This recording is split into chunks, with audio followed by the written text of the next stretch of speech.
I think we're just going to get started, everyone. Thank you for joining us this evening. So this is the Edinburgh Architectural Association's first online event, and also kicking off our series, Alternative Models of Architecture Practice. So we've got three speakers with us here tonight, and my colleague Gary is going to introduce them later. I just wanted to do some housekeeping to start with. So you might have noticed, if you are a follower of the EAA, that we've had a bit of a facelift recently.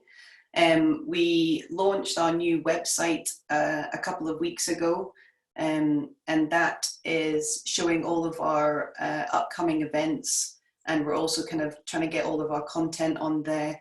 So if you want to find out more about what we do, who we are, or getting involved, then please visit eaa.org.uk.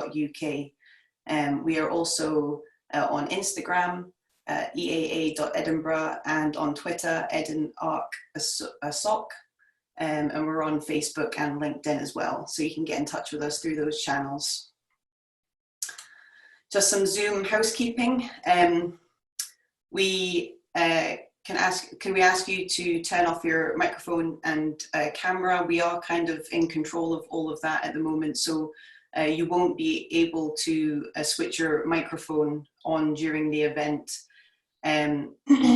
We would recommend viewing in side-by-side mode when we are sharing the presentations on screen.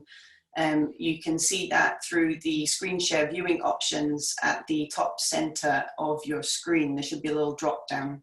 And the side-by-side mode's quite nice to see the speaker and the presentation at the same time. Throughout the event, please feel free to use the chat function to ask questions, post comments, and you can find that in the bottom center of your screen. We will have someone backstage who's going to be keeping an eye on the chat function throughout the event, and she will pick out questions to feed back to our speakers when we come to the Q&A, and we may unmute you if you want to provide some more feedback or respond to a question that you've asked. If you do want to speak, you can use the raise hand option, or you can use the chat function and get in touch with the Edinburgh Architectural Association. We are going to be recording this event, and it will be made available online. It's been very, very popular, and we're sold out, so we will make it available online later. We have made this a free event. We know that with the COVID-19 pandemic going on, that some people are really struggling, so we didn't want to put price tickets out. However, we have set up a text donation campaign, and we would ask that if it's possible and affordable, if you could donate something for your ticket, that would be hugely beneficial to the EAA, and it would help us to continue putting on these events and to do the work that we do. So it's the donor text campaign, and if you can text EAA space and then followed by the amount that you would like to donate to 70085. So to donate £3, it would be EAA space 3 to 70085. And if you would like to opt out of the marketing, which unfortunately wasn't optional for me to switch off, text EAA no info and then the amount that you would like to donate to the same number. So the text would cost £3 plus one standard message rate. And I say it again, EAA no info to opt out of marketing communications. And we would really appreciate your donations. Thank you very much. I'm going to hand over to Gary now. Thank you, Alice. Can you hear me okay? Yes, I can hear you fine. Good, okay. Welcome everyone. I suppose I'll kick off by sort of talking a little bit about what has inspired this series. Our collective interest on the events team to get an insight into how some of our favorite architecture practices operate how they're adapting their mode of practice to current challenges and seeking out innovative approaches. Our speakers tonight will question, are they practicing in an alternative fashion at all? Should enabling the youngest and most vulnerable in society to directly shape the spaces they live, work and play be seen as alternative? How can collective custom builds be more widely accessible? How can community land ownership become more commonplace? What excites me personally about each of these practices is the focus on creating a built environment that is directly influenced by those who will live, work, socialise and play there. Each of tonight's speakers will look at their own approach to practice, explain what inspired them to take the route they have taken and share some challenges and rewards they have experienced. I welcome this evening Matt Springett and Fiona MacDonald of London-based studio Matt+Fiona to discuss education and live build, John Kinsley from John Kinsley Architects to discuss his approach to collective custom build, and finally an insight into community land ownership and wider community engagement from Akiko Kobayashi. First up, I'll introduce Matt+Fiona. Matt+Fiona is an award-winning architecture education organisation that asks the question, how many young people look around them and feel like they have had a say in what they see? Their practice enables the youngest and most vulnerable in our society to directly shape the spaces they live, work and play. I'll now welcome Matt+Fiona to share their screen and start once they feel ready. Matt+Fiona. Thanks, Gary.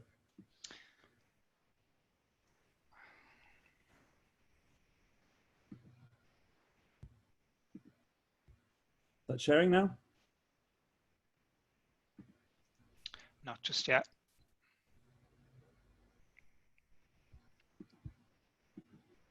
Now? It's just loading. Yes. I'm just going to turn to full screen and then we're ready to go.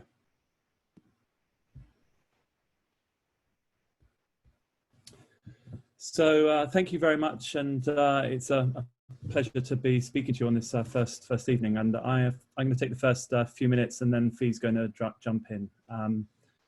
As Gary said, we're a young organisation working with young people between, I guess, ages of 5 and 18, and we, again, sort of Gary has touched on, we base what we do on this question, which is how many young people look around them and feel they have a say in what they see. And arguably that's a question we could all ask ourselves and adults as well. And many of us probably don't have much of a direct say about the built environment in which we live, work and play. And we think about that question and find ways to empower those young people to shape their built environment. Our initiative has been, I'm going to touch on just a few sort of seeds that have influenced this 4-year-old initiative now, which is started by Fiona and I, who've been working together on and off, I guess indirectly, for about 10 years. But in the 4 years that we've worked together, we've now helped over 1,200 young people directly make structures and small buildings that impact their built environment. And over 125,000 people have experienced those spaces. So it's been a real journey in a very short period of time, and sort of happened by accident. Our backgrounds, which are through teaching and learning and making, have influenced a series of processes which put making and hands-on engagement at the sort of forefront. I've taught architecture in architecture school, particularly in first-year architecture, for many years until recently, and processes throwing young adults into the thick of things by asking them to explore the spaces they're working and operating in. These are some photographs of first-year installations which we ask students to do within the first 8 weeks of term. A lot of you will be familiar with these if you have a background in architecture. And getting people to work and think about those spaces very directly is an empowering process in itself, but it also not only enables those young people to think about the places in which they're working differently, it also it challenges them to work collaboratively. And that's been developed through our own practice, where we've always put R&D at the sort of center of that, collaboratively working in the built environment. This was a series of projects we had called Shelter, where we took ready-mades and to sites that we were operating on. This is structure made from hazel and rain jackets about 10 years ago now in Ireland on a restored castle we're working on. And then about 7 years ago, Fia and I had some two individual experiences outside of our collaborative working, which I think are catalytic to what we do now and impact on how we think about that. One was a project called, for an organization called Beam in North America, which opens an opportunity for any creative to put forward an idea that they couldn't build themselves. And that might not be an architect, it could be a filmmaker, an artist, and 80 young people between 8 and 18 then build that structure. In this case, it was an imagined dream machine based on a story by Gabriel Garcia Marquez. And a group of young people in New Hampshire built that structure over 4 weeks. And with a degree of kind of controlled risk management, they were able to do this entirely on their own with very little oversight from a group of adults. And in this organization's attempts were to think about processes as collaboration rather than design. And simultaneously to that, Fee, as part of her master's research, was looking at the sort of post-tsunami landscape in Japan, and working through a field trip with a group of school children who were evaluating or being asked to evaluate the spaces that were left over in the replanning of their city and towns. And a really interesting Renga exchange was sort of developed by Fee as part of her master's thesis, where young people were asked to talk about and map those landscapes. And it's a beautiful, one of those beautiful mappings which has sort of past and present and imagined futures drawn interwoven into that. And I think these two processes, one about making and one about a very direct way of communicating with young people to express ideas, were the seeds of a project which came about by accident 4 years ago when we approached a National Trust to do a brief summer school. And that's evolved into a practice now where we work with a whole number of young people on a range of projects. But we involve them right at the start of that process in the briefing, understanding what they need to build, usually with a cultural collaborative partner. And then we help them through a period of time to design that, often developing systems and methods which allow them to construct safely. And then we allow them to build that. I'm just going to slip through two projects and then let Fee take over as we move into the next one. The first was our sort of fully fledged building, which we completed in the first year of our practice. And this was as part of the Hull City of Culture, who were trying to make sure that the event reached every young person in the city. And there's those of you who don't know Hull, there's obviously a fairly tight urban centre, but there's a large suburban and sort of non-urban kind of sprawl to the city. And a lot of those young people are completely disengaged with the kind of cultural epicentre, particularly of the City of Culture. And one school was a pupil referral unit for pupils who had been excluded from mainstream school, but was residential, only one of two residential schools. And they'd been given this rather underused allotment space, which was underused really because at the time they weren't particularly interested in horticulture, but they were interested in that as a respite from their space. And their brief, or the city's brief to us, was to help them design a new shed. And our processes always start with very tactile, very direct, hands-on processes which everyone can understand. Model making is at the centre of that. This is the first workshop. And over a period of 3 months, that process evolved very directly. This is Connor on the first day meeting him, explaining to the engineer at Price & Myers how he wanted his shed to be a much more dynamic structure than we'd imagined. And I think one of the things that this made us realise was that the young people's imagination, if you temper that within the context of the constraints of sort of cost and time and explain to them those things, they're able to kind of fully imagine completely adventurous ideas. And these are a series of models of theirs leading to sort of typologies that will work through with them over a period of time to make a very, well, their exact words were very slick shed that opened up, that could be used principally as a sort of hangout space, a classroom space, a respite from their working environment. We work in a way where we work with young people over a period of time, anywhere from 3 months to about 6 months designing and considering their structures, but we always build our structures in a week, so they have to have particular processes. In this case, we worked with ways of building very quickly with timber frame, but also with innovative use of rubber paint on ply, which allowed us to weathertight and make weathertight and complete a kinetic movable structure. Here you see on the bottom left the open up part of the structure. And it's these experiences that give these young people an opportunity to express themselves and take ownership of place. And this project was really catalytic to that. This is the mayor opening it up after 5 long days. And then we came back a couple of months later and it's really become theirs. And that's the most important thing. It's about them taking ownership of them. This is the young people showing people around from the city of culture from Coventry, showing off their space to the world, which is wonderful. We go very quickly through Whitechapel, which is sometimes our projects are becoming much larger now and to a scale where we can't completely build them, but we engage those young people in processes which allow them to express their ideas. In this case, it was an idea for a new community art space within a school in Poplar, which has been part of the exhibition of Britain in 1951, post-war kind of planning, and lovely tiles by Peggy Angus, who was a creative artist who saw art as the centre of education and was involved in putting a lot of these artworks in schools.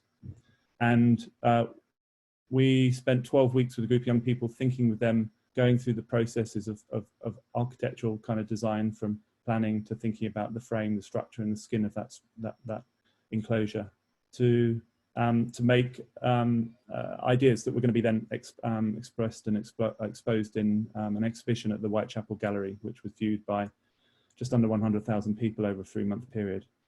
So this idea of working collaboratively and collectively, these are slides here you see now of the students thinking about the skin of their building, three-dimensionalizing, if you like, Peggy Angus tiles, and taking those from paper cutouts, which are inspired by her tiles in the hall, to these clay pieces, and working collaboratively often with industry kind of partners, in this case, Darwin Terracotta, who helped them transform these ideas through our processes into an incredible set of tiles, which is now going to cover the final building. As I said, the building, we've developed processes as much as, and we've designed processes as much as buildings. In this case, this was the system to allow them to manufacture a moment of that space, an oculi, roof light in the gallery. And again, doing that over a period of 3 or 4 days in the gallery context. And I think something which we all place important on what we do is kind of raising and elevating those processes to a sort of higher level. This was an early model that sort of iterated that idea of the skylight. And then now that's turning into a real building which has planning permission and is due on site now in 2021.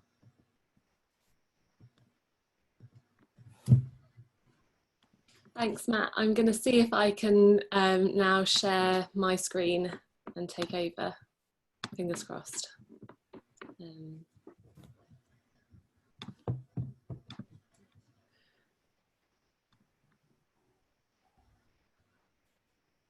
Has that worked?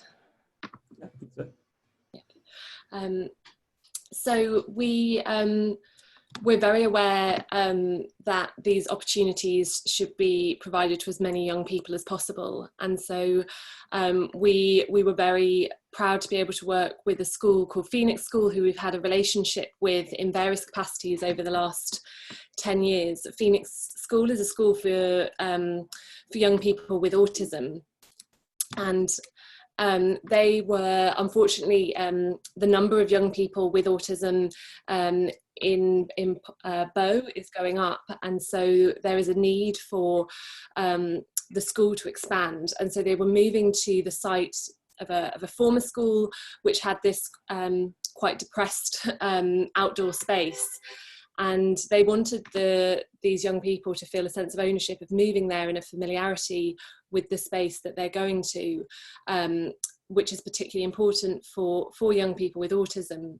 And so this was a particularly ambitious project that the school asked if we could work with every student in the school to empower them in this way and to give them a voice to make a mark on their new playground at this Meanwhile school. And so these are the models that every young person in the school made. It includes both primary and secondary age students. And it was based on this idea of a modular element that we knew that we would be able to scale up. So having made these small tabletop models, we then do what we often call the paper build, where we scale up. And so a smaller number of young people worked at identifying their favourite themes from across the models, and then we supported them to build those at a larger scale, a half scale, so that they would get a sense of what the spaces feel like that they're designing. Following the period of the young people designing and building, we then go through this process of taking their ideas, and as Matt says, we try and move away from the idea of competition to something that includes all of the young people's ideas and the main themes that come through. And so we came to a design which included elements of every single young person's design, so that there would be aspects that were familiar to them. And then again, a group of young people from the school built this over the course of a week, which was hugely ambitious, but everyone rose to the challenge, and we're very lucky that with the projects we do, they seem to appeal to a large number of students and community groups and people of all ages who support the young people to build, realise their design. So this was sort of on day 2, beginning to put, again, these modular elements together, which then attach to the timber frame in the new playground. And this project crossed 2 terms. So the term before, the summer term, was before the children and young people had arrived on this new school site, and then they were now building it, having arrived at the school site. So it's become this point of familiarity for them, which is a really important sort of touchstone.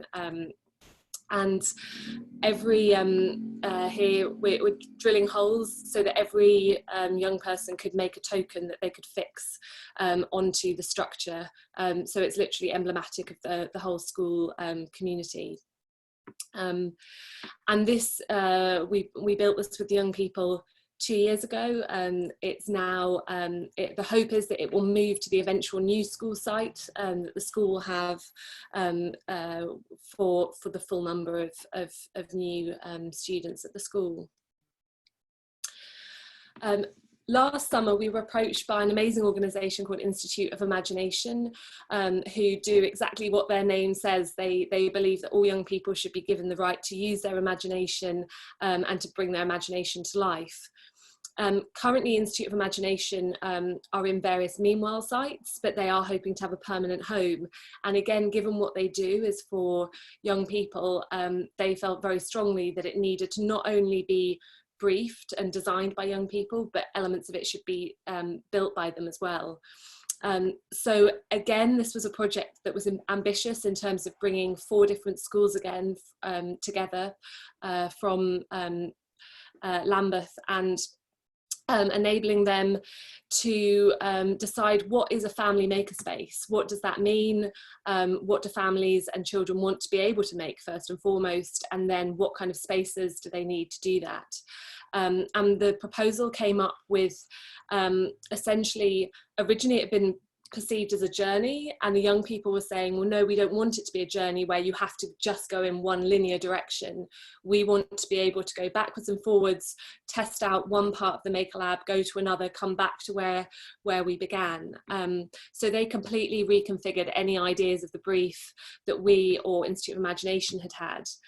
And they were also very aware that it was a large space and wanted to be able to fill that volume and make smaller spaces with these aerial structures. So we came up again with a series of ways that we could translate the children's designs into modular systems of both these aerial structures and then these base ground structures that would create these different rooms that are suitable for different types of making activities, robotics, coding and mechanics. And then we built with those young people, we built the Mega Maker Lab over the course of a week last summer, again using simple timber construction. And this is the final, go forward. This is the final makerspace. So it was open for a month during the summer in this Meanwhile space, which is a former fire engine fixing shed that's owned by developers you and I.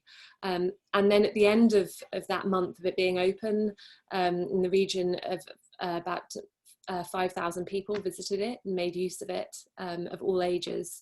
The elements were able to be taken down, taken apart, flat packed, ready to be used again on the new site that Institute of Imagination will be moving to.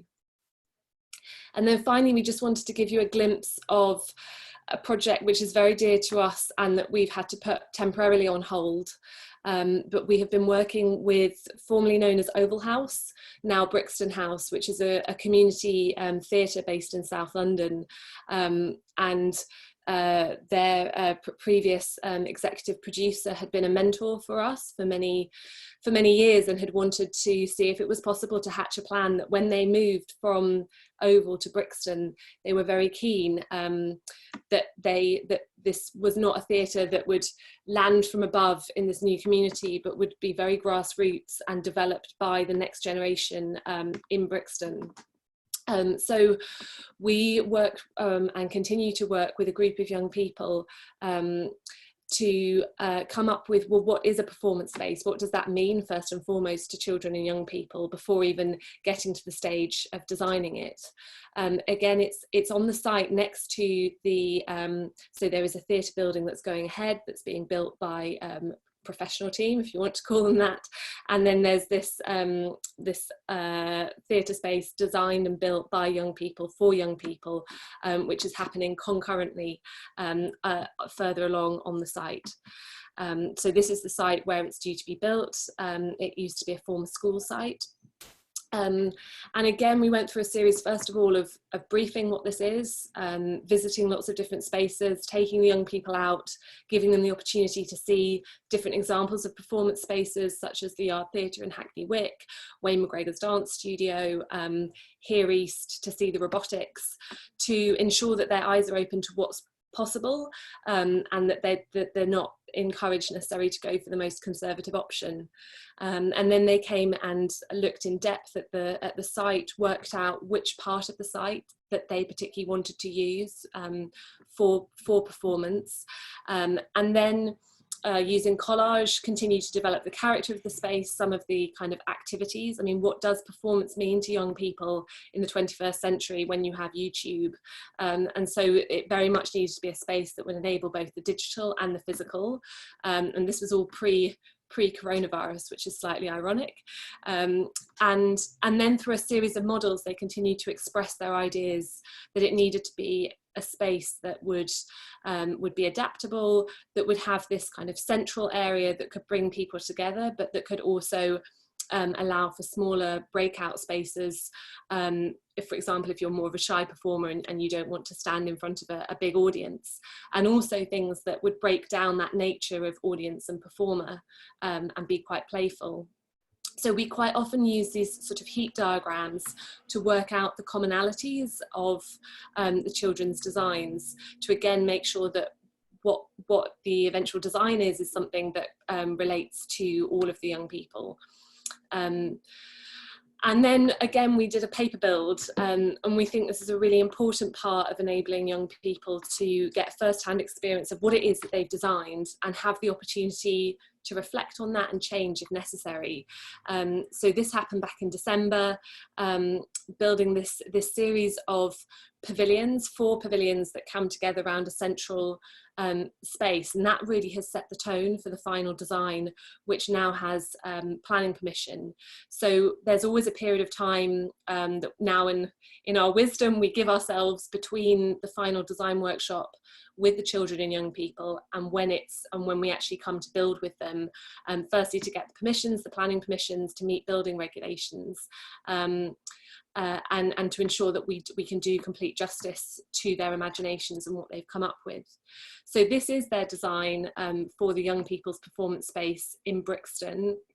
which is this series of 4 pavilions around a central space with some elements that move, that enable adaptability and changing the degree of privacy or aspect that it's public. And it's completely accessible. So again, it's very interesting asking young people what they want. They want space to be completely fair. So it's something that's universally accessible, which has 100% come from them. And I will see if this will play. Hopefully this might play. Let's see. May not. I might need to, hopefully we can share the presentation afterwards. But the space again has been, the design of it has been broken down in a way that it can be built over the course of a week by the group of young people and various volunteers and community groups who wanted to support. We were due to build in the first week of April. Very sadly, we got to the middle of March still hoping it might happen, and we've of course had to put the brakes on. But we remain in touch with the young people, with Brixton House, and we've been getting in touch with them to do various activities in the digital realm over the past few months, and we hope to build and realise their vision next spring. Thank you.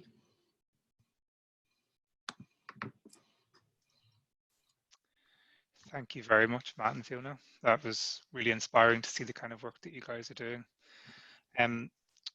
Okay, we'll, as I said, take questions at the end. So we'll now move on to John Kinsley of John Kinsley Architects. I'll just do a brief introduction to John. I won't pretend that these are my own words. These are John's very eloquent words that he sent through as an introduction.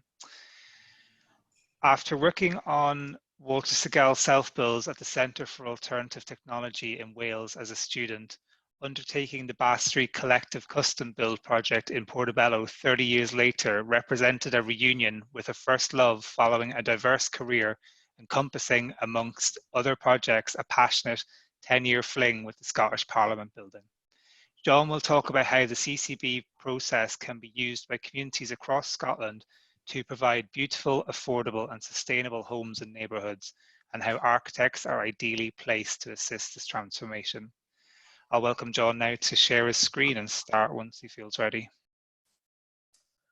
Thanks very much, Gary, for that introduction, and thanks Matt and Fiona for your slides as well.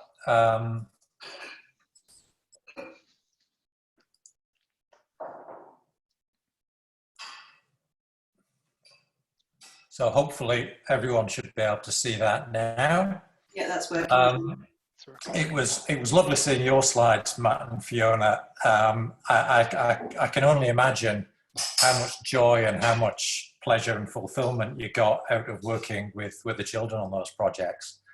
I think working on actual physical self-build projects as a team is one of the most joyous things that we can do in life, and certainly my experiences of working as a student on the Walter Segal stuff was really formative for me, and it's something, the actual physical self-build side of things, that I'd really love to get back to at some point. So unfortunately, that process of hands-on shaping the spaces that we live and work and play in with architects and with the users of those spaces is not the norm. The vast majority of the houses that we live in the UK are procured by volume house builders whose motivation is profit, not quality. And there's a lovely quotation there from Alain de Botton: house builders con the public into buying hugely overpriced rubbish, the architectural equivalent of the turkey Twizzler, which is quite a nice way of summarising it. So as well as having no end user involvement in these projects, of course, there's very rarely any architectural involvement. Well, So we've known for a long time that if you want to build good homes, the people that are going to live in them need to be involved in that process. So this is a book that was written by John Turner in 1973, almost 50 years ago. We're still trying to get there and still not making anywhere near as much good process as we should be doing, particularly in the UK. So if people want to make their own homes, how can they be better? And these next few slides, I'll reference some photographs of our project in Portobello in Edinburgh. So ask someone what they want from a home, and two of the first words that they'll say is, we want space and we want light, we want tall ceilings, we want big windows. But none of the volume house builders give people that. People will say, we want to have some control over the environment. We want to be able to occupy it and fit it out and it to be bespoke and special for our needs. So getting in at the start of the process as part of a collective build is a great way of being able to do that. Being able to have a home that is flexible, that can be adapted as we grow old, as we change, depending on how we live in it. So here is a floor plan of one of the flats in our Bath Street development. It's a tenemental floor plan with a central stair here, but the flats have got two entrances off into a donut shape, 3 bedrooms across the front here, living plan, open plan, living, dining, kitchen across the back here. So that means that we can divide it down at some point if we want to do that. So this space in blue here could be subdivided down as a separate unit, or we could split the accommodation up into 2 L-shaped units as well, depending on how circumstances change over time. All of the groups that we've spoken to over the last 2 or 3 years, when we ask them how they want to build, they all say, we want to build more sustainably. So one of the first things that we set out with our project in Portobello was, we want 0 fossil fuels in the building. We don't want to take gas in at all. It's 100% electric. It's insulated to passive house standards, airtight, mechanical ventilation, heat recovery. So there's no central heating, no need for heating in there. It's electric cooking, electric water heating, and that electricity is sourced from companies that provide 100% renewable energy. When you build in smaller groups as well, we have an opportunity to be able to build in a more innovative way. So the big volume house builders are extremely risk averse. So the opportunity to be able to innovate, even when that innovation is entirely appropriate, is something that they seem very reluctant to embrace. Innovation was something we were interested in. We're particularly interested in the idea of being able to use cross-laminated timber, which lends itself really, really well to a kind of tenemental scale of architecture where we're building to 4 stories.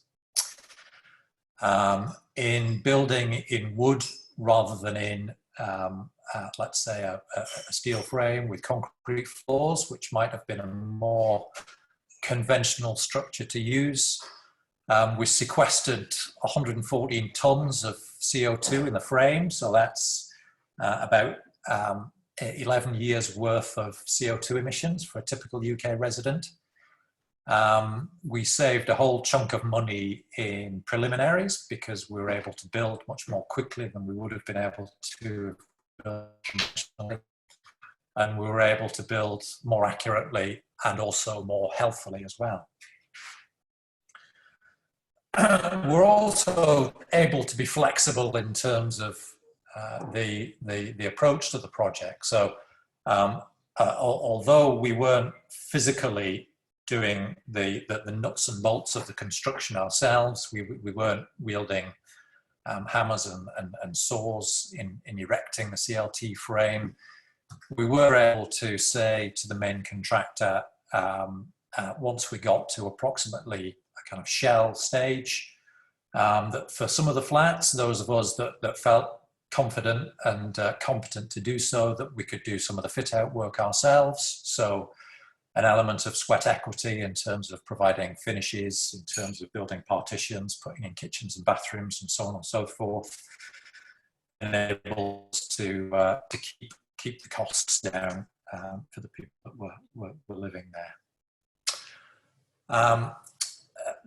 Fundamentally, one of the biggest differences between building as a resident-led community group and procuring a building like this through a conventional route using a house builder or a developer is that people that are going to live there are making an investment in the neighbourhood that a conventional route with a private developer isn't making. So a private developer is motivated, as I mentioned earlier, to maximise his or her profit in the project, to reduce the specification by as much as they can possibly get away with, to reduce the quality by as much as they can get away with, and to walk away with a bag of money at the end of the project that's as big as it can be. So when groups are doing themselves, they're motivated to build to as high a quality as they possibly can, not just because they want to live in a beautiful home, but because they want to invest in the neighbourhood that they're living in. They want to be able to walk out of the front door in the morning with their heads held high, proud of what they've achieved. So inherently, allowing community-led, resident-led groups to develop sites and neighbourhoods will result in neighbourhoods which are of higher quality than if they are built by private developers and private house builders. And that's a really, really important point, I think, and one that needs to be made incessantly, I think, to local authorities, to try to persuade them to free up sites and land for groups to build their own houses on. The other point associated with that last one in terms of building to higher levels of quality is community-led groups are motivated to cherish the buildings that they build, to love them and care for them and maintain them and look after them to a far greater degree than if those buildings have been produced by somebody else and the residents have just been parachuted in with no real influence or say in how the buildings have been procured.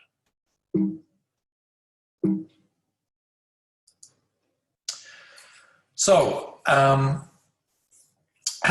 do architects help with that process of community-led, resident-led development? So with a little bit of a nod to the topic of tonight's talk in terms of alternative models of architectural practice, this is a kind of equivalent of the RIBA plan of work that I produced for community groups, describing what needs to happen at each stage of the process and how your architect can help you with that process and what kind of results need to be achieved during that process. So I guess the key differences with the standard RIBA plan of work probably sit in that first column in terms of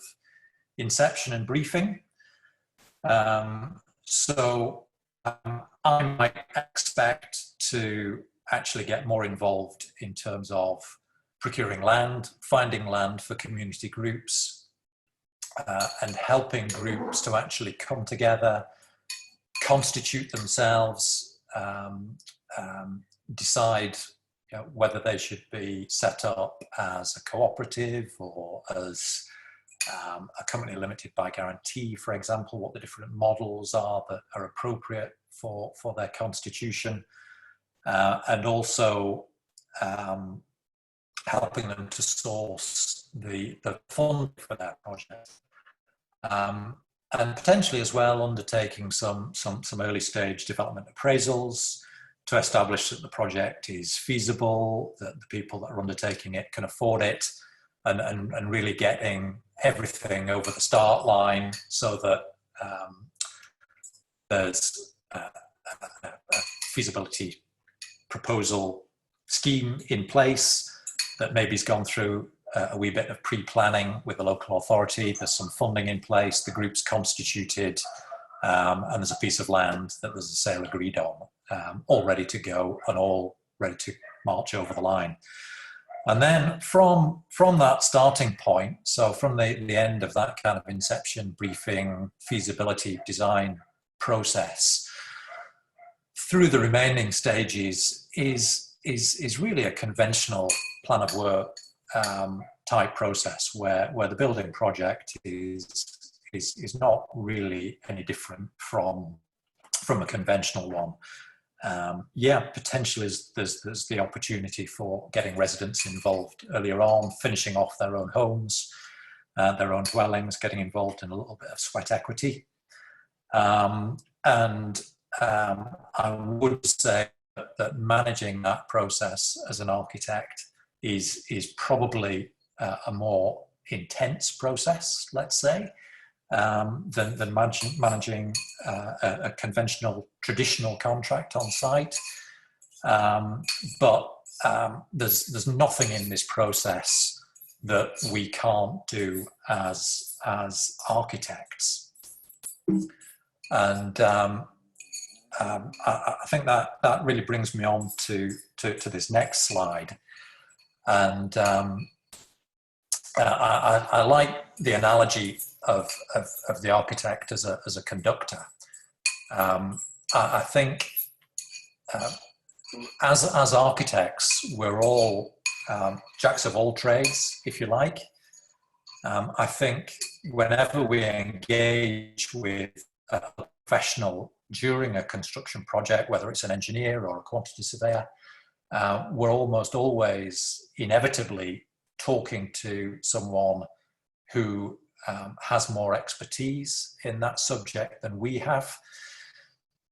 So we're listening to people from these different professional backgrounds, and we're making value judgments on what they're telling us, and we're assessing all of that and balancing out the inputs of a structural engineer with a building services engineer, with a quantity surveyor, with a planner, with a carpenter on site, with a bricklayer, with an electrician, and so on and so forth, in the same way that a conductor brings into play the various instruments within an orchestra.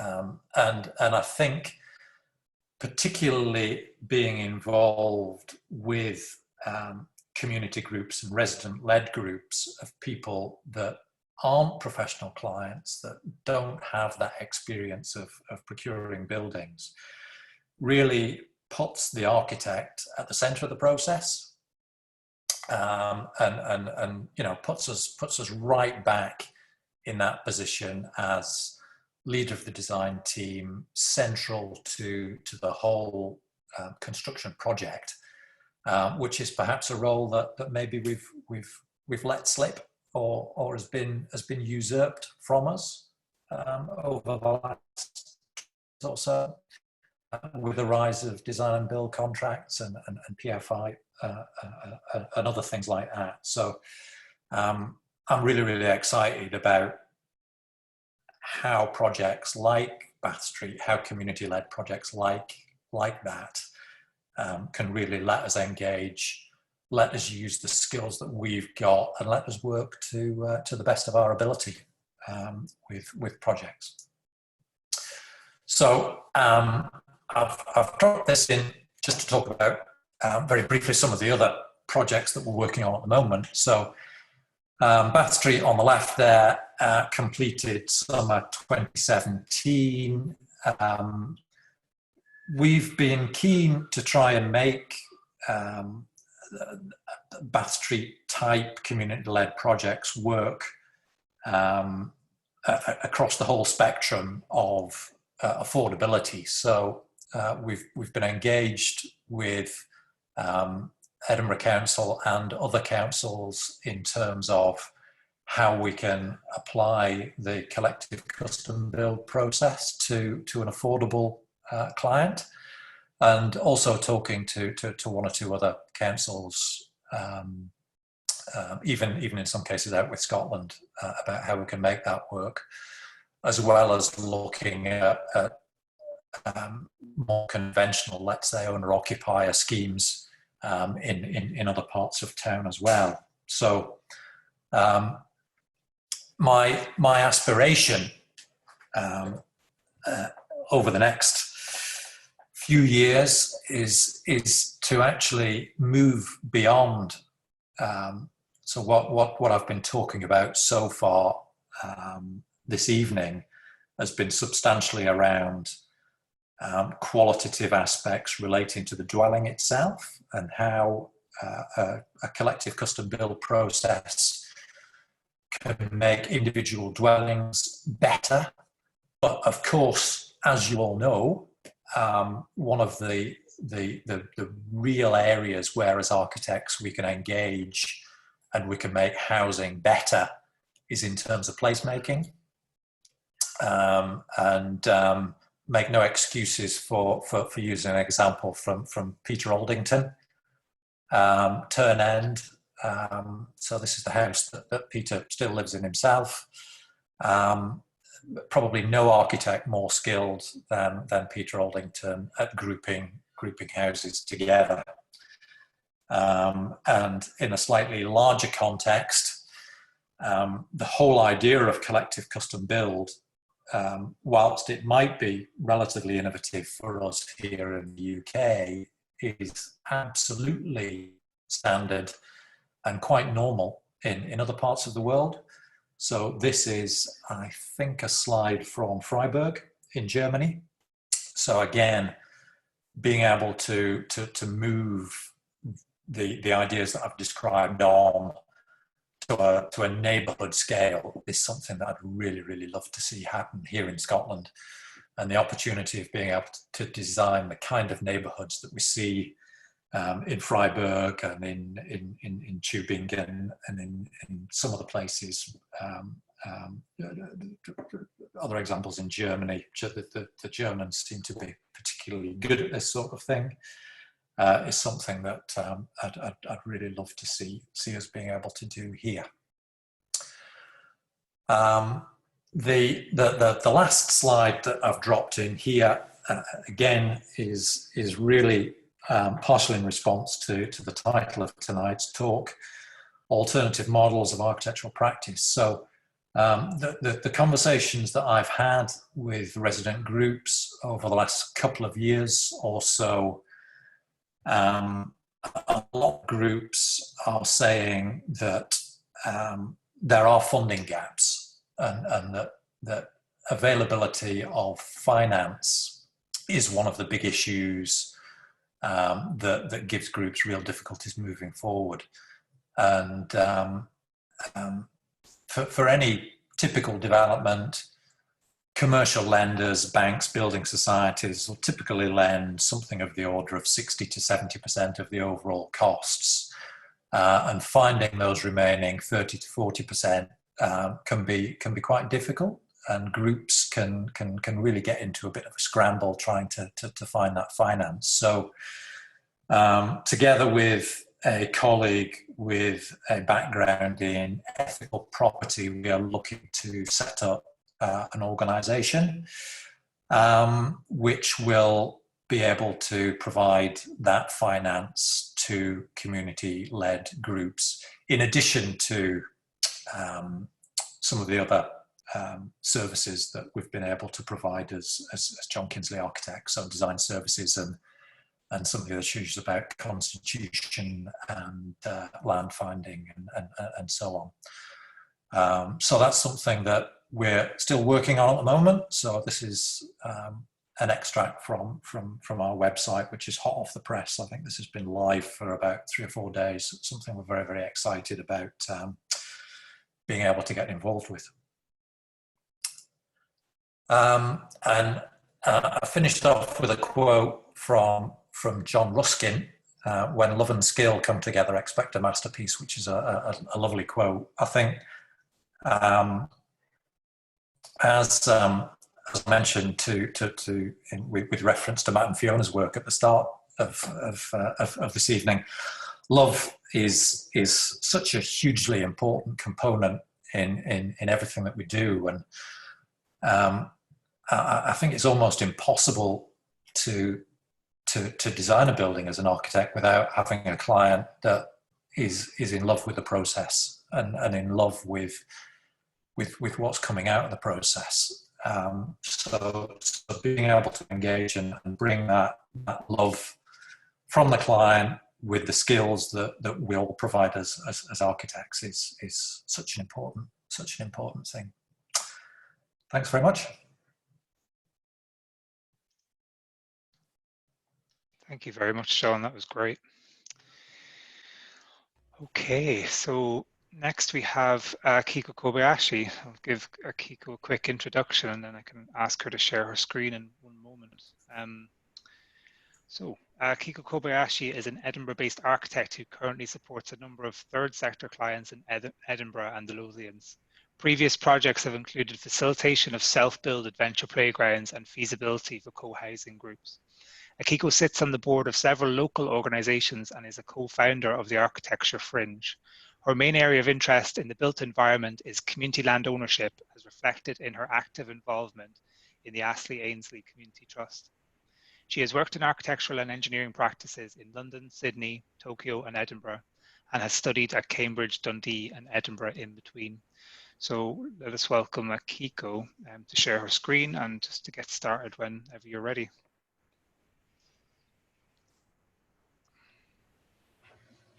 Hi everyone, good evening, and thanks to the EAA for having me.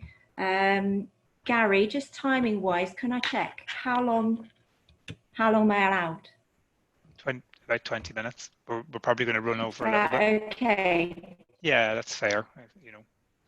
Okay, so I can keep it fairly tight because I'm interested in everyone's questions and a bit of discussion as best we might be able to manage it online. Let me just minimise that for myself.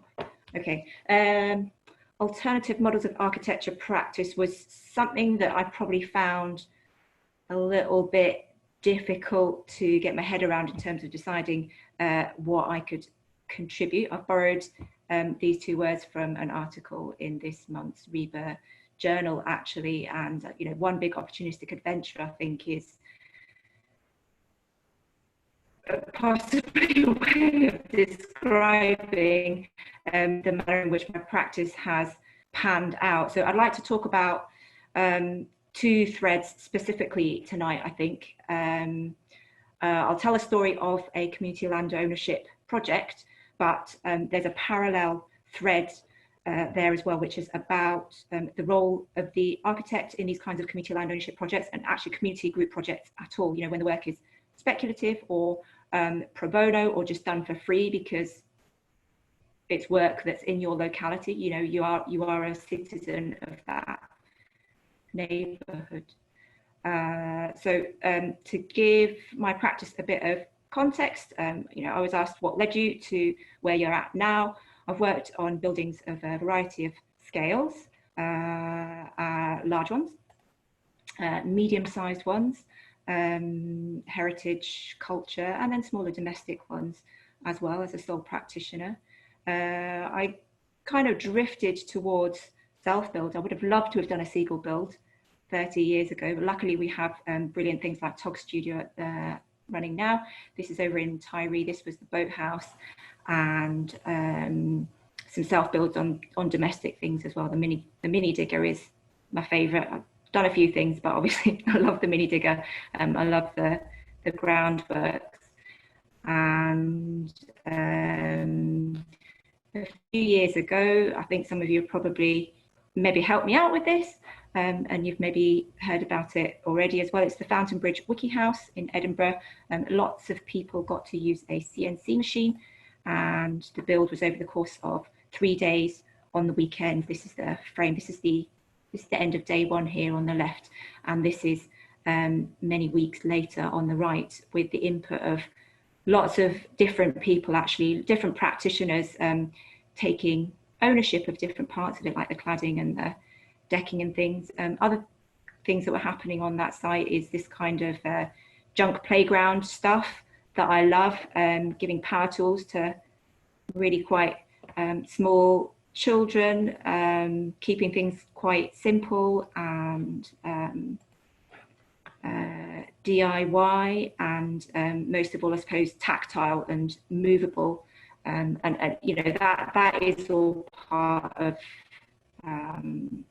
having the freedom to manipulate your own environment as well. And hopefully for the Edinburghers, some of you have also come along to Woodland Tribe, of which I am a team member. This was on the Meadows in Edinburgh a few years ago. We've done it a couple of times in Edinburgh. We did it in Mull last year, and this was Brighton the year before. These kids, this is all stuff that kids have built. This was over the course of a few weeks actually, but this one is just up for 3 days. As you can see, people writing their names on all these planks here.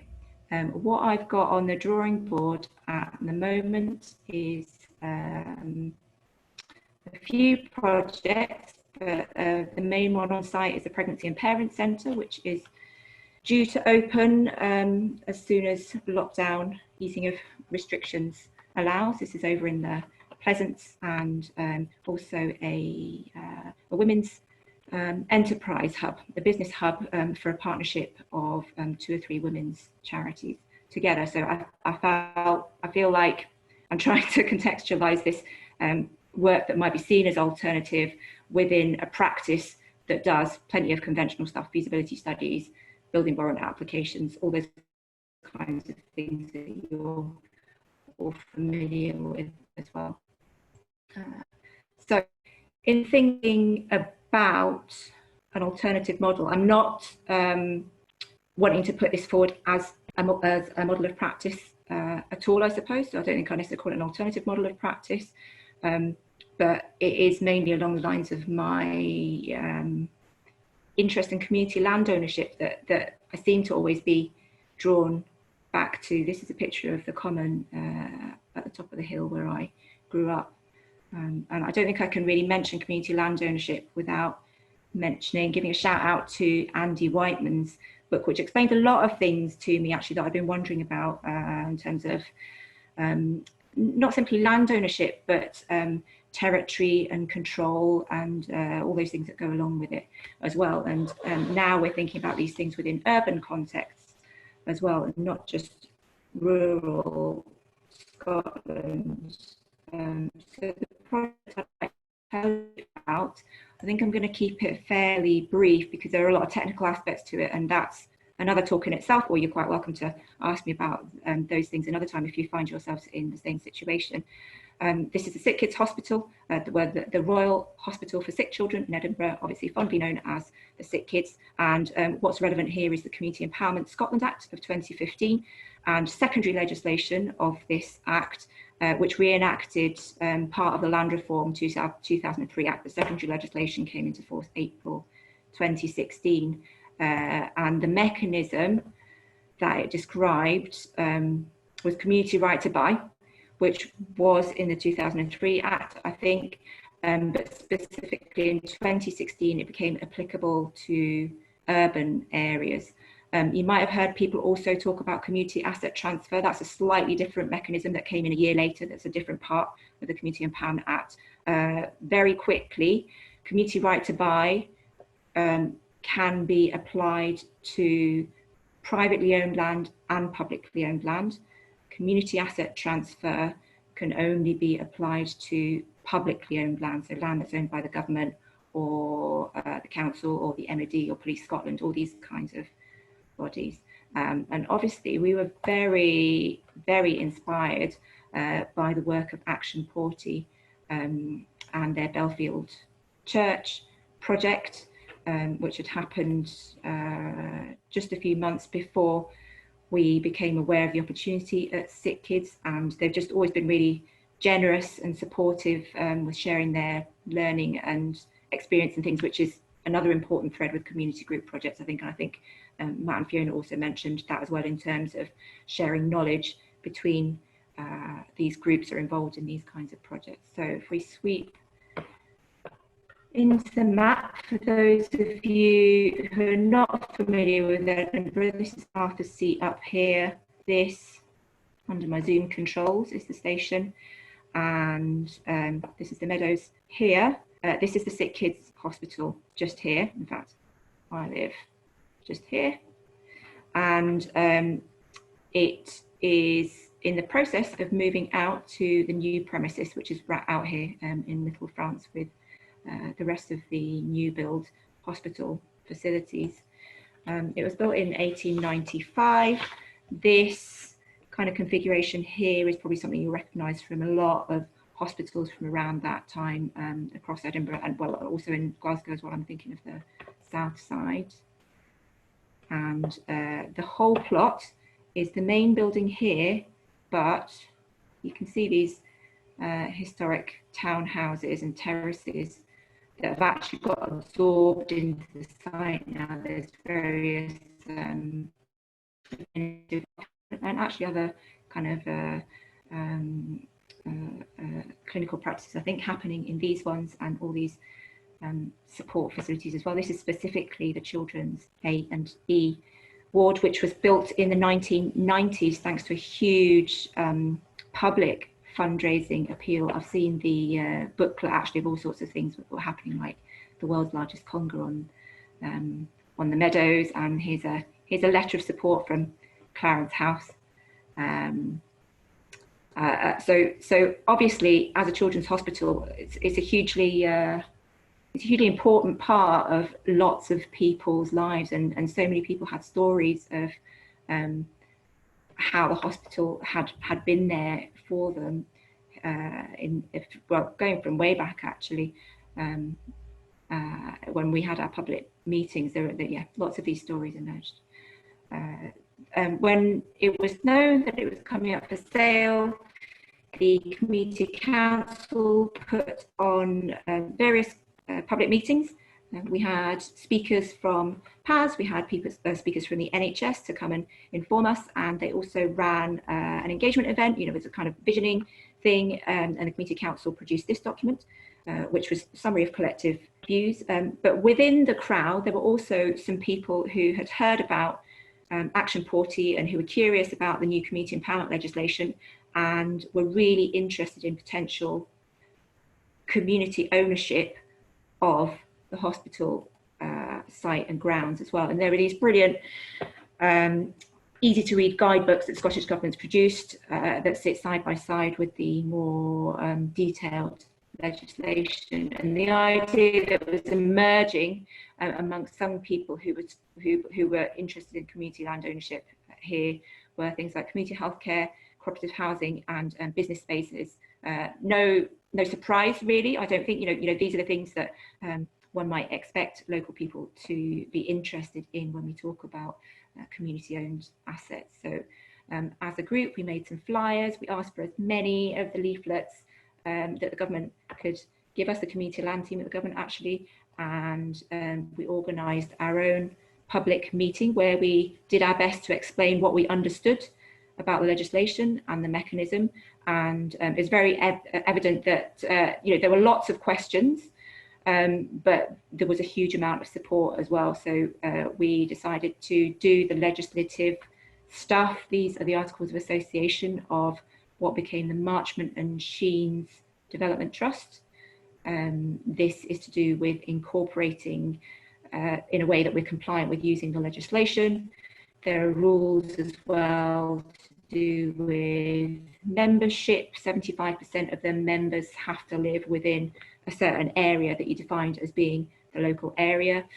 Plus, we needed a petition as well. So not a change.org kind of click online, but really a physical petition. So we had an army of people go out and knock on doors and explain the situation. And we had the petition sitting in local shops as well, so that people could go there and sign it. And we had a whole raft of letters of support as well, political support and support from various organisations. Our MSP brought it up at FNQs because, in fact, no, I won't go into it, but yeah, this was the level that it was being discussed at as we were getting our application together. So according to this guidebook, this is the kind of process that we should expect. You incorporate, you get your application together, you get 15% in our case of the local community expressing support for the application, the various timelines that go with it, and various things that kick in to do with prohibition of sale and the exercising of community right to buy.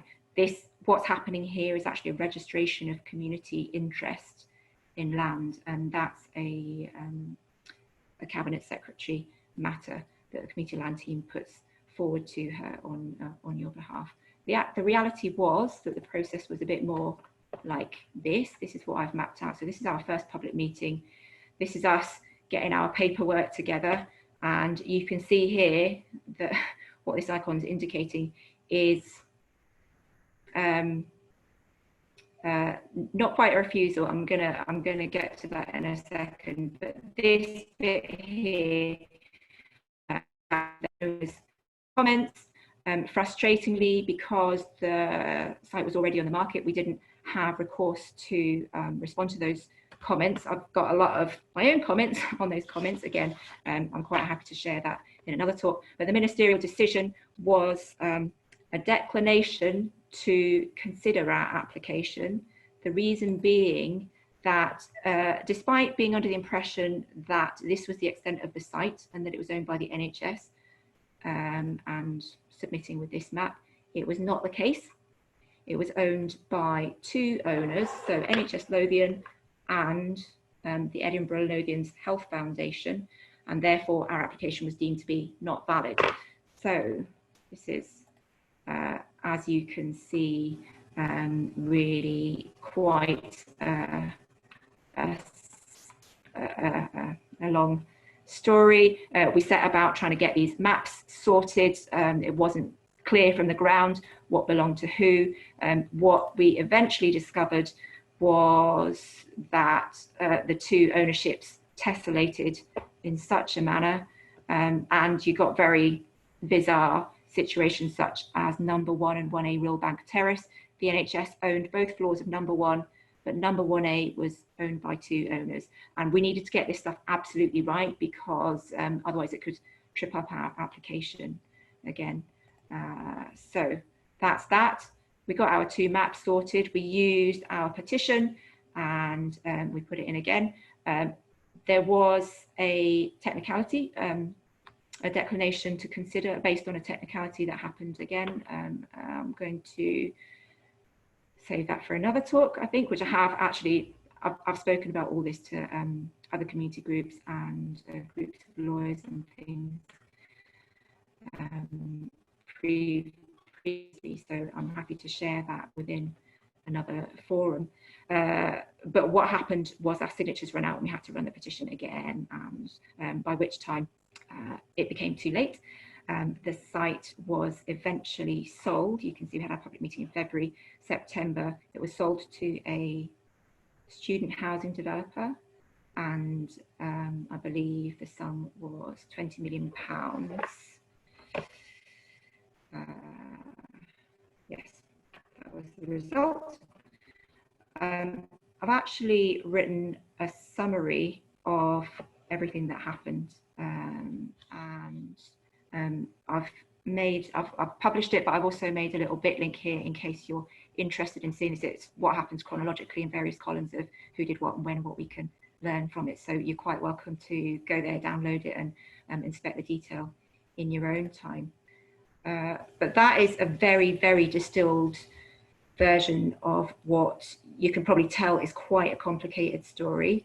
But I'm going to kind of draw us back to architecture and architectural practice now. And I've been asked lots of questions about this before, and I've kind of, I suppose it's prompted a lot of questions for myself as well. So, you know, I'm interested in talking about or discussing, hearing from other people, what is the role of the architect in these kinds of projects, or what was the role of the architect in community land ownership, which is obviously a much bigger nationwide campaign. And I've kind of got a note of all sorts of questions that I know I've been asked, and the kind of discussions that I've had with other people. And so beyond this specific issue of community land ownership, there are obviously questions, if we're talking about models of practice, is it a valid way of practicing? Does it relate to practice in other more conventional situations? To what extent are we prepared to do speculative work? You know, why would you even do work like this? Why would you work for free? Do architects get involved in these things with an expectation of a paid commission further down the line, or are there other motivations involved? There are also questions, I suppose, to do with when architects do engage in pro bono work, what impact does it have on the rest of the local industry and the profession? You know, does it undermine other practices getting to take part in these things? You know, and we can also say, if that architect working for free wasn't doing the work, who else would be doing the work? It wouldn't necessarily be another architect who had a means of getting paid to do it. Can we quantify the monetary value of this unpaid work? You know, in a sense, does it create opportunities for other architects for further stages? And I have been asked before as well, how can I afford to do this work for free? If anyone's interested in talking about these things, I would love to hear people's thoughts and further questions as well. And that's it. Thank you so much, Akiko. That was so interesting. Okay, I believe we are going to invite some questions. So I think our Fiona, EAA Fiona, is going to take that. We're on about 7:20 now, but I see quite a lot of interesting questions here, so I'll let Fiona lead on that. I'll just kind of go through go back to the start, I suppose, and go through them chronologically, and I suppose we'll come a full circle and come back to some of those questions that Akiko herself was asking. So Alice asked our first question, and it was for Matt and Fiona. So she's asking about, I suppose, the source or the client for your work. Is it generally educational bodies, or do you find that you're commissioned by small charities or private organisations? What would you say, sort of, or maybe there's not a general rule for it? Matt, you want me to jump in and then add. Well, firstly, I want to also jump into the questions that are coming on later, which I think need to be answered first, about funding. But to be absolutely clear, Matt and I, we don't work for free, and our staff don't work for free. And we wouldn't do these projects if we did, because that would undermine the whole industry. So when we talk about volunteers, we talk about volunteers very specifically working on builds for as much of the week as they're willing to give. And that we regularly evaluate that, and we hear that students in particular really appreciate the skills that they develop, which they don't develop or quite often don't have the opportunity to develop during architecture school. So first and foremost, I think that's a really important thing to say, and it's something that we feel very, very strongly about, is that in terms of project managers, architectural assistants, architects working on the project, everybody is paid, and paid at a good rate. That's not to say it's always been that case. I think starting up the initiative, our first project was crowdfunded, and that was because this was something that Matt and I felt hugely passionate about and wanted to do. And so we we took that risk on our own backs of saying we're willing to put some time in for free to test this. Let's see if it works. And if it does, then we have proof of concept that we can take to future clients. And since then, we've been approached by multiple clients. Some of them are schools, so sometimes schools fund projects directly. Generally, schools don't have huge budgets. A lot of the work that we do with schools is actually paid for by cultural collaborators. So for example, the Whitechapel Gallery, Hull UK City of Culture, and in turn they fundraise.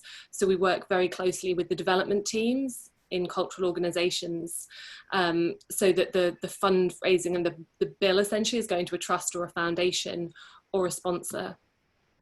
What Matt and I do, as well as trying to support that process, is to bring in-kind support to the project through material sponsorship, which we've been very fortunate with so far, and we hope that that will continue. But we try and massively amplify the project budget through that. And as I say, we've been fortunate with that so far.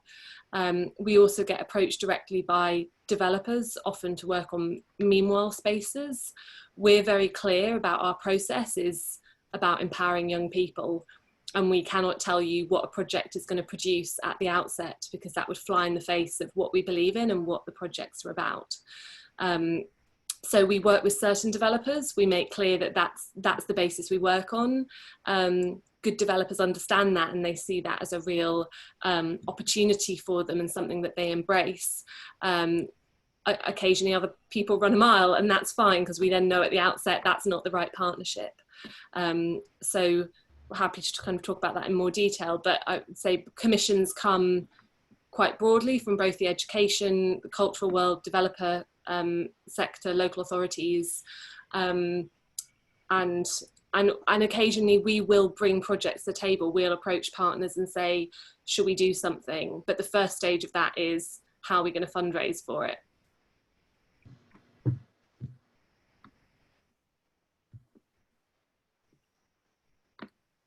Thank you.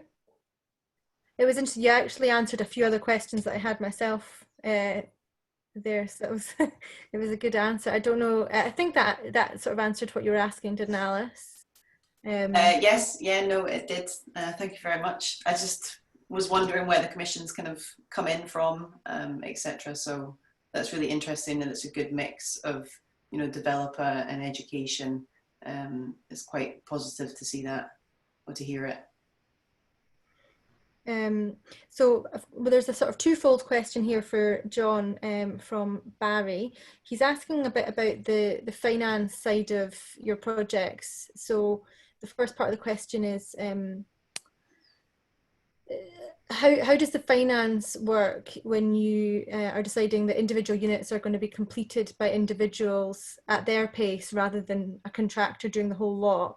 And the second part of the question is to do with the location, I suppose. He's saying, do you think that the opportunity was available to you on your Bath Street project because of the value of the plot itself, and therefore maybe less of a risk to lenders than a less valuable plot elsewhere? I'm hoping that I've summarised that well enough, but I'll just mute myself and let you answer. Okay, thanks, Fiona. Thanks, Barry, for the question. The first question, if I've understood that correctly, essentially there's a little bit of just complicated maths at the end of the project, reconciling the costs. So it's relatively straightforward. If you're working with a contractor who's got an open book costing price to work out how the costs can be split across specific items. Typically, the way we work things on Bath Street was the elements of the project, the kind of shell elements of the project that the main contractor built, were prorated on a square metre area. And then the kind of bespoke elements of the project, like kitchen fit out and bathroom fit out and things like that, if they were done by the main contractor rather than the resident, then they were just costed separately and added on to the bill for the resident. So that's how that side of things worked. On the economics, the cost of the land at Bath Street, it was market rate, so it wasn't any cheaper than it would have been otherwise. One of the big advantages of building collectively like this is because there isn't a developer involved, there's no developer's profit in the financial equation. So effectively, you're building you're buying your house at a cost price. So you may be saving 20% or so against market value.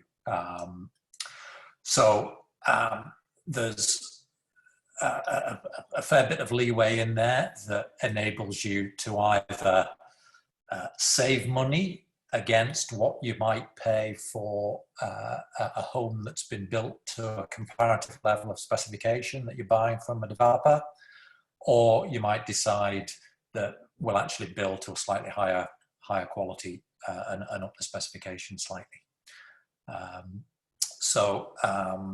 Yeah, land value wasn't really an issue on that one. As I mentioned in the talk, one of the challenges is trying to make it work in terms of plugging that 30 to 40% finance gap.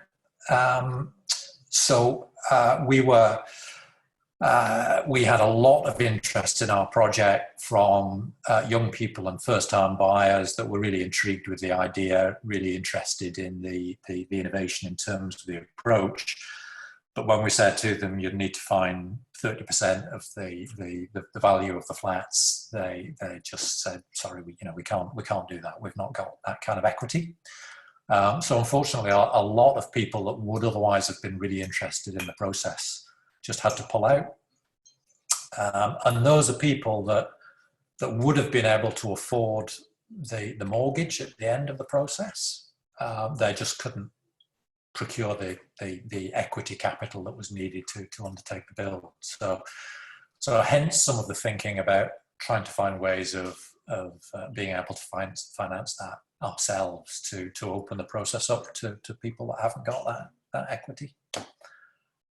Does that answer the question, Barry? Hopefully, yeah. Thanks. Thanks, John. I've got another question here for you, which less mathsy. It's about how you started your practice, whether you've always had this sort of idea in the back of your mind or ambition. How did you sort of start out, and what kind of made you go in this direction? Yeah, good question. I'm kind of a big fan of the John Lennon quotation about life is what happens to you when you're busy planning other things. Anybody that says they planned their career is telling a whopper of a fib, I think. The practice is relatively young, so it has grown out of Bath Street, and he's kind of founded on the idea of doing the collective custom build. That's not to say we don't do other stuff as well. That's a lot more conventional. But I'm pretty long in the tooth, and I've got a whole career of doing a whole host of other things on route. So yeah, I've done one or two other things in my time as well.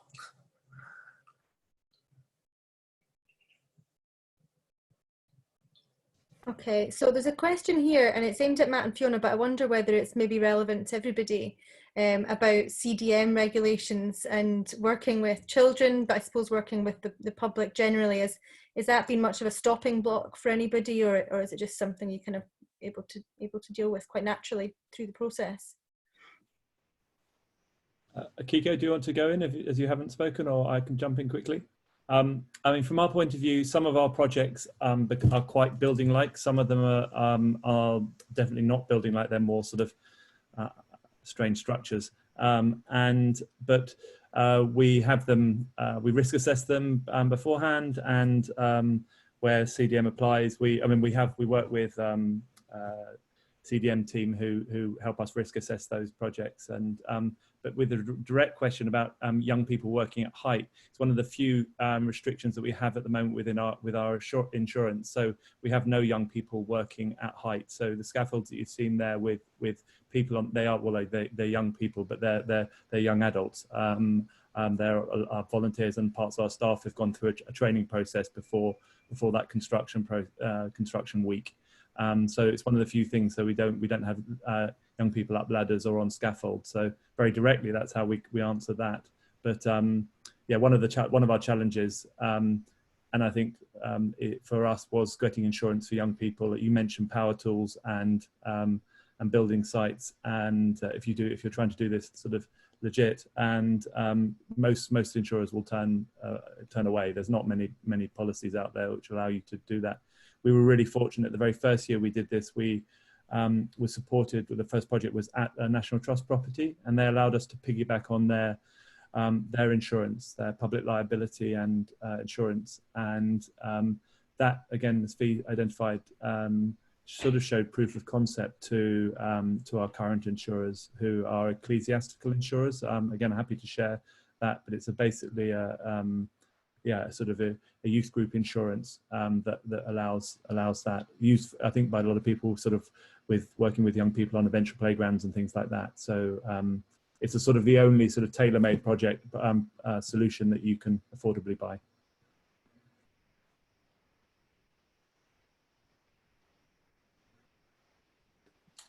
Akiko, would you? Sorry, Fiona, on you go. I don't have anything. I was going to say.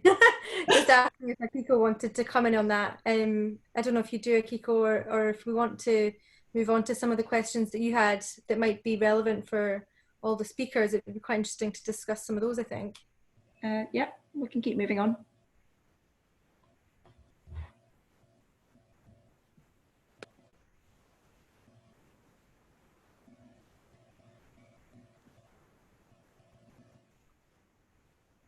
Fiona, are you gonna?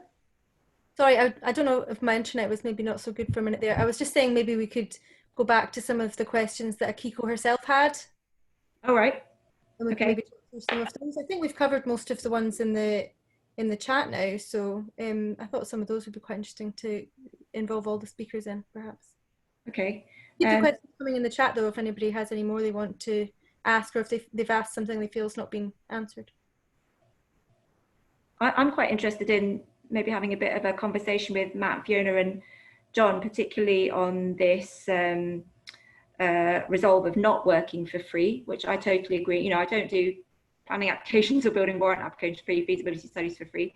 But when you're an interested local resident and there's a local initiative happening and all sorts of people are chipping in, not just architects, not even just designers, but well, in the Sick Kids group, we had a journalist, a financial investment person, some students, a club promoter. So we've all got skills.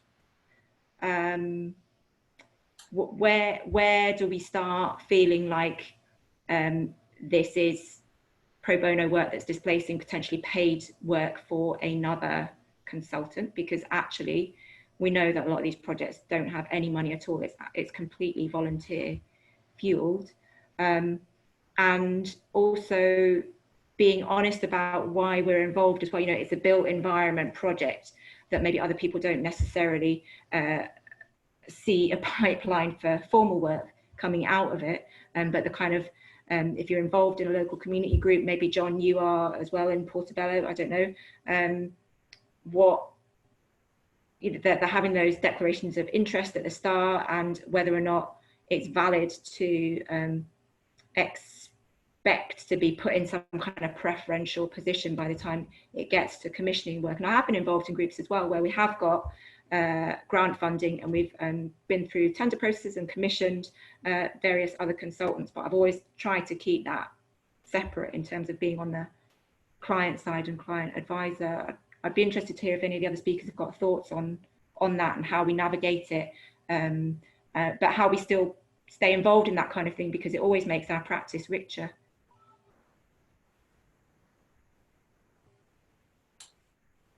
John, would you maybe like to comment? Yeah, we're fitting it out a little bit there. I think probably my indication is not as good as it might be. I didn't catch all of that, but we don't work for free either. And I think one of the advantages of working the way that we do is that being able to initiate projects ourselves means that we don't have a developer client going to be banging us over the head and driving our fees down. So we can set our fees ourselves, and within the context of a project where the client is saving 20% because there's no developer finance being taken out of it, the client is still getting good value, even though we might be charging a little bit more than if we were working for a commercially driven developer. So I think with the type of projects that we do, there's always some work that needs to be done to get things over the start line. So just simply finding land, bringing groups together and actually getting to the point where there is a project there in the first instance does involve quite a lot and quite a lot of time to pull all of that together. But again, I don't think that's necessarily something that sits out with traditional architectural practice. I know when I first came up to Scotland and worked for RMGM, and I remember at the time GM spending hours looking at potential sites for what is now the Scottish Government building down in Leith, to get that project off and running. So I think quite often there are requirements to get projects started before we can start getting paid. I think, perhaps one of your other questions, Kiko, there in terms of working with community groups. Again, I tend to certainly the community in Portobello is very, very active and does a lot of things, and I'm always very happy to get involved in initiatives as a community member in Portobello. So, for example, a couple of years ago, we undertook design charrettes in the town hall over a weekend, with myself and two of the local leading groups of people, imagining what we could do as a community with in Portobello, and we'll I'm free on that. I think we're losing your connection quite a lot. It's jumping about quite a lot, John. I'm sorry. So we'll maybe stop you there. Alice, can I just briefly jump in? I mean, I think our model is quite particular in the sense that a lot of the time our projects are seeded not in a kind of way that's kind of conventionally architectural practice, and all of the projects of we're supporting clients that come to us. So there's not that we haven't had if I'm honest, we haven't had a position where we're being asked to, or we're seeing opportunity that we're sort of self-establishing and we're being asked to do or consider that we might do it for free. I think the other thing that makes our business model kind of sustainable at the moment, and we're looking, and one of the positive sides of us actually having to stop a lot of live projects during lockdown and during COVID is actually stopping and having time to think about actually how we strategically plan for the next kind of few years. But we haven't mentioned, but we also our staff time for non-project time, which helps the wheels turn round and helps kind of promote what we do, make sure we do happens with more people, is we have what we call industry champions, and we're sponsored at the moment by the Happold Foundation, and Jessica and Wilds Architects. So they allow us to have spend time outside of direct project commissioning, which is something that is turning out to be invaluable. So it's like in the context of having a cash coming into an architectural practice that's not project related. It doesn't usually exist. I mean, unless you maybe have a sort of development wing within your architectural practices, we've got some other sort of income strands. So that's become, I mean, just for people to understand how we do what we do, that's part of that, and we're hoping to grow that kind of the role of those champions in helping, yeah, the machine run, if you like, and that's pretty important to that. Just as a parallel, I did see a really nice question that's come up from Ruth asking about one thing we might do to I think it's about bringing one change in education that would improve things. I think Fee might be better talking on this, but it's a really lovely question. I think we should put architecture on the national curriculum from year kind of, you know, from 5 years, from start of primary school. Fee spent 2 weeks last year in Finland, where architecture is on the national curriculum there, and in its widest gamut, you know, and I think that's something which we're championing. We're one of our project managers is taking a 6-month sabbatical to Helsinki currently with projects sort of here on hold to do a timber making course at the university there, and yeah, we're hoping to build really close bridges with the Architectural Institute there and the education team. Fee, I don't know if you want to add to that, because I think that's something which is really critical. It's really missing from the landscape at the moment, particularly over the last 10 years in the education landscape. Certainly in the UK, certainly in England, it may not be the case so much in Scotland. I mean, I know there've been some amazing steps taken in Scotland to try and get architecture onto the curriculum, which is brilliant. And my experience, sort of separate to Matt and Fiona, I worked at the RIBA for many years setting up their national schools programme, and there is hunger from teachers for these types of projects. They see the value of project-based learning and learning that cuts across subjects. So I don't think you'd ever find a teacher who would ever turn an architect away if they came and said, we'd like to do a project with your students. The challenge, to say, is then how you fund that. Increasingly though, it's the case south of the border, a lot of schools have business development managers because of the nature that they are now essentially private companies if they're academies, and even if they're local authority schools, they need to fundraise in their own right.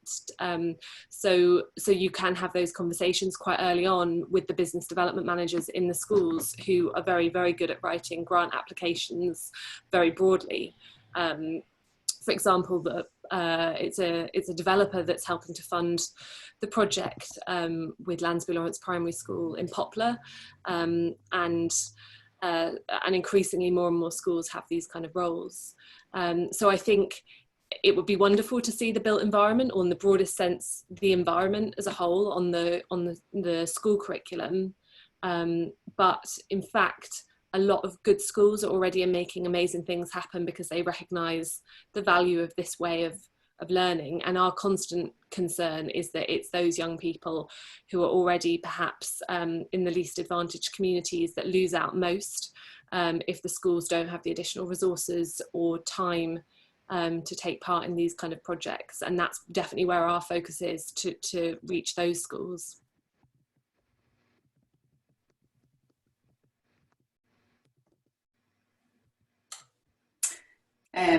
I think we're going to have to just wrap up a little bit now. I'm sorry that we didn't get some more time for questions, and we've just sort of run over a little bit, so apologies for that. And I'm just going to hand over to Gary to thank our speakers. Yes, just a huge thank you. I kind of selfishly was part of pulling together this sort of series of talks based on the fact that I myself am a young practitioner and sort of 3 years into establishing my own practice, and all the sort of days of crippling self-doubt. It's an event like this where you hear from much more experienced architects than myself, that I find that really inspiring, and it definitely puts a sort of a spring in my step and kind of helps me to move forward. So a huge thank you on sort of that aspect. But I will now, I think we're going to take everybody off mute, and I will invite everybody, all of our attendees, to just give a round of applause to our speakers this evening as a huge thank you. So that's all you'll hear from me. Thank you.